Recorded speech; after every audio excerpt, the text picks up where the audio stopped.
Matapos ihatid ang latest news ukol kay Filipino tennis star Alex Eala, nagsalita ang 24 anchor na si Mel Tiangco para pasinungalingan ang akusasyong iniinsulto niya umano si Alex. Itong Biyernes, January 23, si Mel ang bumungad para sa balitang dumating na sa bansa si Alex para sa pagsisimula ng WTA Philippine Women's Open sa Lunes. Matapos ilatag ang balitang ito sa GMA News reporter na si JP Soriano, bumungad muli si Mel at nagbigay ng kanyang pahayag ukol sa aligasyong binatikos niya umano ang 20 anyos na Filipina international tennis player.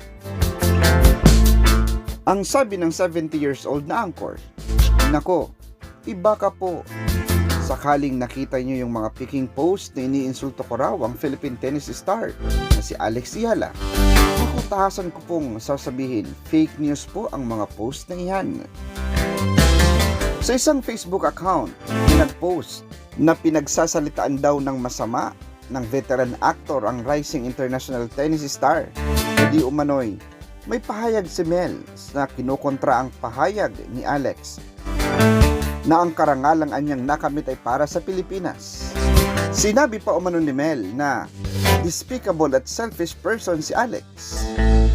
Nanganak pa ng kwento dahil sinagot pa niya ni Alex si Mel. Idinawit pa niya ang kwento ang isang tanyag na foreign tennis star. Pagpapatuloy ni Mel sa kanyang pahayag, sabi ko pa sa picking post, sumagot pa raw si Eala gamit ang maanghang na salita. Uulitin ko po, fake news po iyan, paglilinaw ni Mel. Ganito tinapos ni Mel ang kanyang pahayag.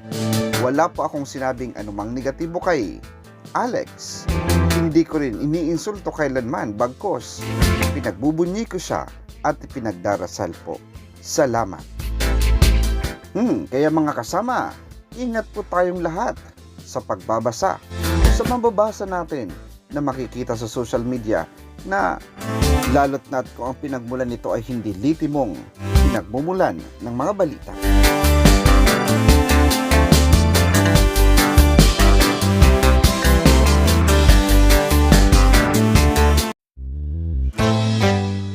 Mag-subscribe sa channel na ito para sa mga videong kahihiligan ninyong panoorin.